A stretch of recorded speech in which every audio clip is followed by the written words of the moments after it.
When you get onto a plane, they say, in case of an emergency, oxygen masks will fall from the ceiling. Then they say put yours on first before helping others. And I think it's so true to life, be it professional, be it personal.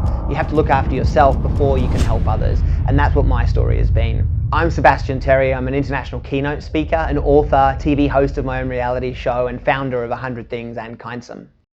Well, it was the death of a close friend that spurred Seb Terry to ask himself the big question, how do I live a life without regret? If today was my last day here, could I look back at everything that I've done up to now and be really happy and proud, knowing that I wouldn't change anything? Well, over my 8-year speaking career, I started in a tiny school in Canada in the middle of nowhere, and now I get to travel around the world speaking to some of the biggest brands in the world, sharing my story, sharing my insights, and I guess ultimately helping people to change their lives in really positive ways. It gives them an agile toolkit to use in every facet of their lives, so that any given moment they can easily give themselves permission to choose what the next step is for themselves and for those around them. The moment I was told my life was in jeopardy was the first moment I ever gave myself permission to consider my own version of happiness. A split-second decision that anyone can do that allows them to tap into and understand their values, the things that turn them on inside, the things that really light them up. The bedrock of a meaningful list is understanding values. Understanding your values, understanding your family values, understanding the values of your organization, and of course, understanding the values of your clients. Retrospectively, what I've learned is that my story really isn't about my list and the things I've achieved. It's simply been a vehicle for me to understand who I am on a deeper level. And the secret, I think, to being a happy person, a happy workplace, a productive workplace that really offers something special to other people, I think it's when we realize who we are and then simply be ourselves. Passion inspires passion. Imagine a world where everybody is passionate about the things that they do. You, family members, people in the organization, your clients. Imagine if everyone's passionate, or you're able to get that out, find what they're passionate about. I deliver 2 keynotes. One is 100 Things, which is centered around my story of creating a list and pursuing that. And that story has very naturally gone to a place where I've now become a lot more helpful and resourceful and productive for other people. So now it's about helping, and that of course is what the Kindsum keynote is about. We all innately have the desire to help someone. The issue is that we can't often find the opportunity. The Kindsum keynote deals very much with emotional intelligence, how to build compassion and empathy, understanding, communication, honesty, authenticity in the workplace. Once you get the hang of that, then you can really impact others outside of your small circle.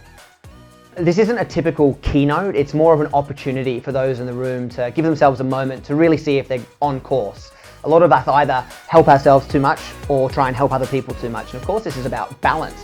I think what organizations are realizing now is that a happy individual is a much better employee. And so if you really kind of focus on the mental state, the work-life balance of your employees, the productivity rates go through the roof, retention of course increases, and it's just a general happier workplace to be in. The untapped potential of human connection can be the difference between a life well lived or a business well led. Companies go through so much change nowadays, and trying to overcome adversity is something that's really common. But if you have a safety net of knowing why you're doing what you're doing, the how will become much more clear and much more apparent. I'm very fortunate now to be in a position where I get to speak to workplaces about how to make social impact.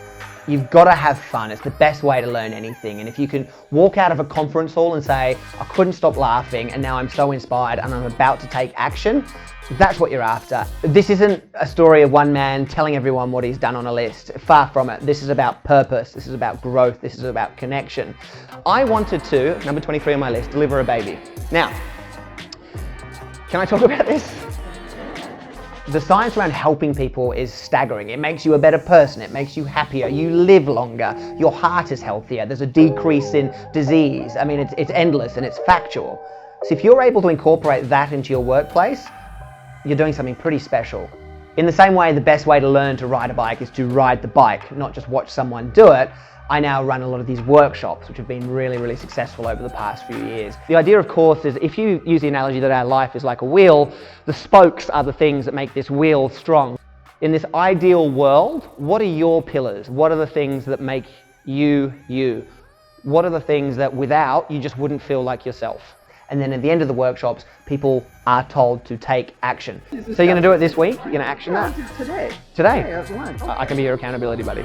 All right. All right? Great. People have re-inspired their lives. They've re-engaged in their workplace. They've re-inspired their own careers.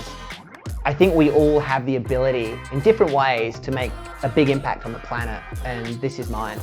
I love speaking, and I think I'm fortunate to say that the feedback's always brilliant. What's on your list? Take a moment today to ask yourself that question, because I think that the answer has a potential to change not just your life, but the life of people you haven't even met yet. And I couldn't think of anything more important. Ask yourself, ask someone on your table, ask a family member, ask a stranger, but ask your client too. Because if you understand the values and they're aligned, magic can happen. And that's what we're here to do, create magic. So thank you so much for listening. I appreciate it. Thank you. I'm not a big fan of motivational speakers, but you made me one.